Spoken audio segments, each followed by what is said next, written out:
హరి ఓం శ్రీ గురుభ్యో నమ. చెడు చూడొద్దు, చెడు వినవద్దు, చెడు మాట్లాడవద్దు అని చెప్తారు కదా. ఎందుకని? దానివల్ల చెడు జరుగుతుంది, మన మనసు కల్మషమవుతుంది, మన ప్రవర్తన, మన వ్యక్తిత్వంలో మార్పులు వస్తాయి. దానివల్ల మనం సమాజంలో ఉన్నాం కాబట్టి సమాజానికి కూడా శ్రేయస్సు కాదు, మంచిది కాదు అని చెప్తారు. అయితే ఇది ఎలాగా? మనం ఏమీ ఆలోచించకుండా ఉన్నామనుకోండి, అంటే ఆలోచనలు ఏమీ కదలనప్పుడు, మనసులో ఆలోచనలు ఏవి కదలనప్పుడు మనసు ఉన్నది ఉన్నట్లుగా ఉంటుంది. మనసు కేవలం ఉన్నది ఉన్నట్లుగా ఉంటుంది, అక్కడ ఆలోచనలు ఏమీ లేవు. అప్పుడప్పుడు అలా ఉంటుంది కదా. ఏ ఆలోచన లేని మనకు ఆలోచనలు ఎప్పుడు వస్తూ ఉంటాయి అనుకోండి, కానీ ఆలోచనలు రానటువంటి ఏదో క్షణం మనం గుర్తించగలం.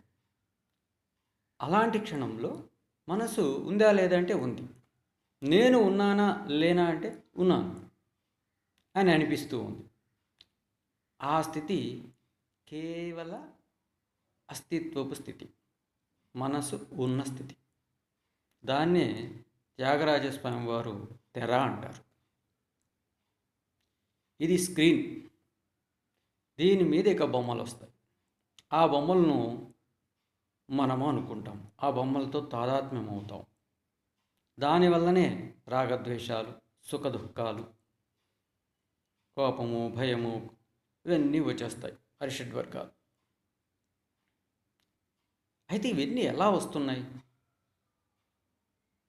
చెడు చూస్తే వస్తున్నాయా? చెడు వింటే వస్తున్నాయా? చెడు మాట్లాడితే వస్తున్నాయంటే మనసా వాచ కర్మణి, మనసుతోటి అంటే ఆలోచనలతోటి, వాచ మాటతోటి, కర్మణి పనులతోటి ఏది చేసినా దాని ఎఫెక్ట్ ఉంటుంది. అది ఆ ఎఫెక్ట్ ఎలా ఉంటుంది తెలుసుకోవాలంటే కృష్ణమూర్తి గారు చెప్తారు, జిడ్డు కృష్ణమూర్తి గారు. You are the lab. Lab ఎక్కడో లేదు, మనమే ల్యాబ్. ఈ దేహం ఏదైతే ఉందో, ఈ మనసు ఏదైతే ఉందో, ఈ రెండు కలిసినటువంటి ఈ శరీరమే ల్యాబ్. దీంట్లో అనుకుంటున్నాం కదా, దేహము, ప్రాణము, మనస్సు, విజ్ఞానం, ఆనందం, ఈ లేయర్స్ ఉన్నాయి. ఈ లేయర్స్ మొత్తం కలిపితే ఉన్నదే ఈ శరీరం. చూడడానికి కనిపిస్తుంది శరీరం కాబట్టి ఈ శరీరం. ఇది యు ఆర్ ద ల్యాబ్ అంటాడు. ఇది ల్యాబ్ అన్నమాట. ఈ ల్యాబ్లో మనం టెస్ట్ చేయాలి. ఎలాగా? మనం ఇందాక స్క్రీన్ అనుకున్నాం కదా, మనసులో ఏ ఆలోచన లేనప్పుడు మనసు ఉన్నట్లుగా తెలుస్తూ ఉంటే, ఏ ఆలోచనలు లేనప్పుడు నేను ఉన్నట్లు నాకు తెలుస్తూ ఉంటే అనిపిస్తూ ఉండడమే. మళ్ళీ మాటలు, పదాలు, వాక్యాలు అవసరం లేదు, ఉన్నట్లు తెలుస్తూ ఉంటే అది స్క్రీన్. ఏమీ లేదనిపిస్తుంది, ఏమి లేకుండా ఏం లేదు, ఉన్నట్లు ఉంది. అందులో మానసిక ఇంద్రియాతీత సూక్ష్మ పదార్థం ఉంది, సటిల్ కెమికల్ సబ్స్టెన్స్ ఉంది. దాన్ని మనం తెలుసుకోవాలి, గుర్తించాలి. అది ఎల్లప్పుడూ ఉంది, కొత్తగా వచ్చేదేం కాదు. మనకు దాని మీద ఉన్నవన్నీ తెలుస్తున్నాయి, బొమ్మలన్నీ తెలుస్తున్నాయి, ఆ తెర మీద ఉన్న బొమ్మలన్నీ తెలుస్తున్నాయి, ఆలోచన రూపంలో తెలుస్తున్నాయి. ఈ ఆలోచన రాకుండా ఉన్నప్పుడు కూడా మనం చూడండి, ఏదైనా మనకి ఏదైనా ఎవరైనా తిట్టారు, ఏదైనా పని జరగలేదు, అప్పుడు మనం చాలా టెన్షన్గా ఉంటాం, హెసిటేషన్, హడావుడిగా, చికాకుగా, విసుగ్గా, కోపంగా. ఇంకా మాటలేం రాలేదు, ఇంకా ఆలోచనలు ఏం కదలలేదు, కానీ ఒక విధమైనటువంటి చికాకు, విసుగు, కోపం, అస్థిమిత స్థితి ఉంటుందన్నమాట. చూసారా, ఆలోచన కంటే ముందు ఆ స్థితి ఉంది. ఆ స్థితి ఆ సబ్స్టెన్స్లో వచ్చినటువంటి కెమికల్ రియాక్షన్ అన్నమాట, కదలికలు. అది ఎలా వచ్చింది? బయట జరిగినటువంటి పరిస్థితులను గమనించినందువల్ల, వాటి మీద ధ్యాస పెట్టినందువల్ల వచ్చింది. సో ఈ ల్యాబ్లో ఇది అర్థం కావాలి మనకు. ఉన్నది స్క్రీను, మనసు యొక్క కేవల అస్తిత్వం. ఇక్కడ ధ్యాస ఉంది, మనసు యొక్క కేవల అస్తిత్వం ఉంది. ఈ ధ్యాసతో గమనించినప్పుడు బయట జరిగే వాటితో తాదాత్మ్యమైనప్పుడు లోపల మళ్ళీ కెమికల్ రియాక్షన్, ఒక విధమైనటువంటి ప్రతిక్రియలు, క్రియలతో కూడినటువంటి మానసిక ఇంద్రియాతీత వికారం అనొచ్చు. అంటే ఇంద్రియాలతో మనం దాన్ని తెలుసుకోలేనటువంటిది. దేంతో తెలుసుకోవచ్చు? మనసుతోనే తెలుసుకోవచ్చు. తెలుసుకోలేని విషయం ఏం కాదు, మళ్ళీ మనసు ఉంది, మనసు ద్వారా తెలుసుకోవచ్చు. అయితే ఇంద్రియాల ద్వారా మాత్రం తెలుసుకోలేనటువంటి, ఇది అత్యంత సూక్ష్మంగా సహజంగా గమనిస్తూ ఉంటే తెలుస్తుంది. సులభమే, పెద్ద కష్టమేం కాదు. కాకపోతే మనం మిగతా విషయాల్లో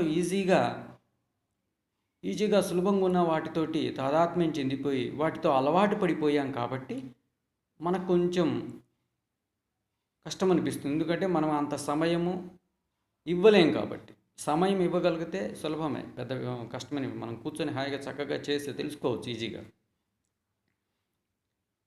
అయితే ఆ మనసులో, ఆ అస్తిత్వంలో ఆ జరిగేటువంటి మార్పు, చెడు చూసామనుకోండి, ఆ లోపల కెమికల్లో, సబ్స్టెన్స్లో వికారం ఏర్పడుతుంది, రియాక్షన్ జరుగుతుంది, అణువులు అటు ఇటు కదులుతాయి, అలజడి వచ్చేస్తుంది. దానివల్ల మనం కూడా స్థిమితంగా ఉండలేక ఏదో ఒకటి చేయాలనుకుంటాం, ఆలోచనలు ఏవో ఒకటి వస్తాయి, అలాగే మాట్లాడడం ఏదో ఒకటి మాట్లాడతాం, అలాగనే పనులు కూడా చేస్తాం. స్వార్థంతో కానీ, కోపంతో కానీ, ఆవేశంతో కానీ, కామంతో కానీ చేసే పనులన్నిటికీ కారణం ఇదే. అయితే దీన్ని మనం చక్కగా గమనిస్తే, తెలుసుకుంటే అప్పుడు ఈ కెమికల్ రియాక్షన్స్ జరగవు. ఎందుకంటే మనం దాంట్లో కలిసిపోం. అయితే ఇదంతా చక్కగా చెయ్యాలి. దానికి మహాత్ములు అయితే కొన్ని ఫార్ములాస్ చెప్పారు. ఇదంతా సైన్సే, విజ్ఞానమే. ఇంద్రియాలతో లేనటువంటి సైన్స్ అని చెప్పచ్చు. కానీ నిజానికి ఇంద్రియాల ద్వారా కూడా కొంత గొప్ప తెలుసుకోవచ్చు. అది మనం కూర్చొని చక్కగా గమనిస్తే తెలిసిపోతుంది. వాస్తవానికి ఇది ఇంద్రియాలకు అతీతంగా తెలుస్తుంది కాబట్టి కొంచెం కష్టం అనిపిస్తుంది. అసలు సైన్సే అని కూడా కొంతమంది అనుకోలేరు. నిజానికి చెప్పాలంటే ఇది సైన్స్, ఇది ప్రకృతిలో ఉన్నటువంటి రహస్యమైనటువంటి విజ్ఞానం, సైన్స్. సృష్టి రహస్య సూత్రాలతో కూడినటువంటి సైన్స్ అన్నమాట.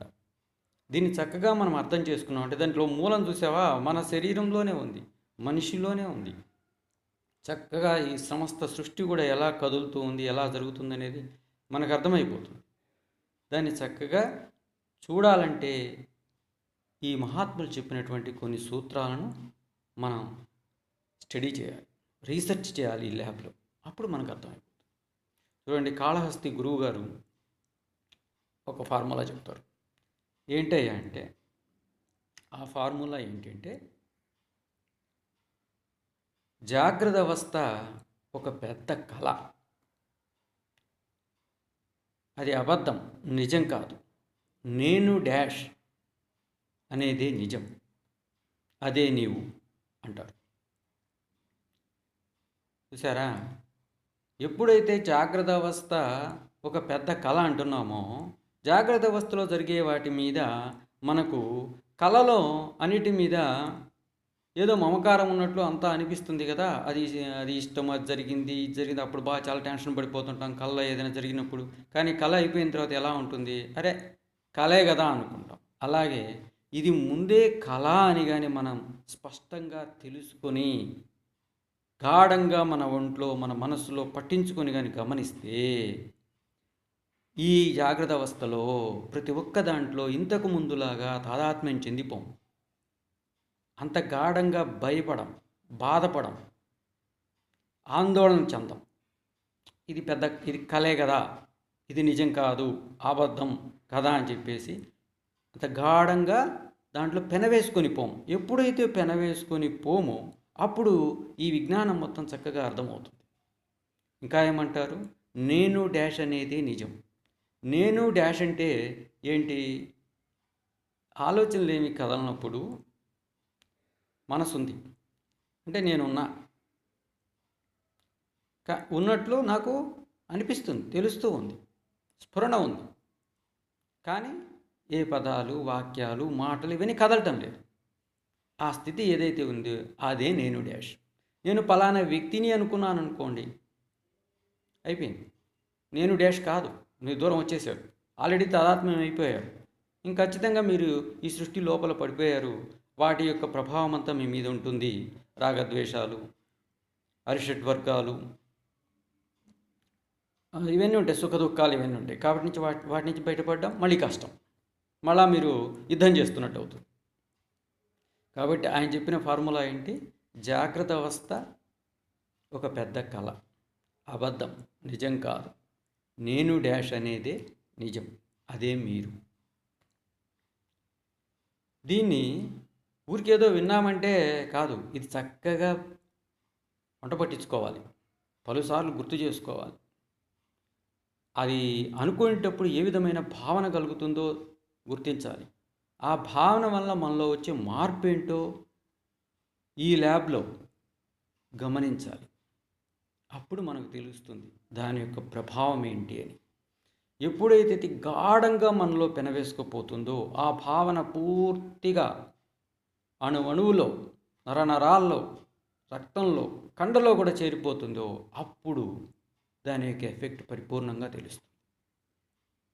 అంటే అప్పుడు మనం ఈ సృష్టి, దీని యొక్క ప్రభావము, ఈ సుఖదుఖాలు, ఈ బాధలు వీటికి లోను కాం. కాబట్టి మనం ఈ మహాత్ముల యొక్క ఫార్ములాస్ను చక్కగా గమనించాలి, స్టడీ చేయాలి, వాటిని మన ల్యాబ్లో పరీక్షించాలి. పరీక్షించిన తర్వాత వాటిని మనం ఉపయోగించుకోవాలి. అప్పుడు మనకు శ్రేయస్సు కలుగుతుంది, సమాజానికి శ్రేయస్సు కలుగుతుంది. అలాగే మంచి చూడాలి, మంచి వినాలి, మంచి మాట్లాడాలి. మనం మొదట అనుకున్నాం కదా చెడు వద్దని. ఇప్పుడు మంచిగా చేసామనుకో, మనసా వాచా కర్మణ, దాని ఎఫెక్ట్ చాలా బాగా ఉంటుంది. ఈ ల్యాబ్లో మనం కానీ చక్కగా చూసామంటే ఎలా ఉంటుంది, దానిలో వచ్చేటువంటి మార్పు ఏంటి, ఆ లోపల మనసు అనే అత్యంత సూక్ష్మమైన కెమికల్ సబ్స్టెన్స్లో ఎటువంటి మార్పులు వచ్చి ఈ సమాజానికి ఎంత మార్పు జరుగుతుందనేది మనకు అర్థమవుతుంది. హరి ఓం. ఓం శాంతి శాంతి శాంతి.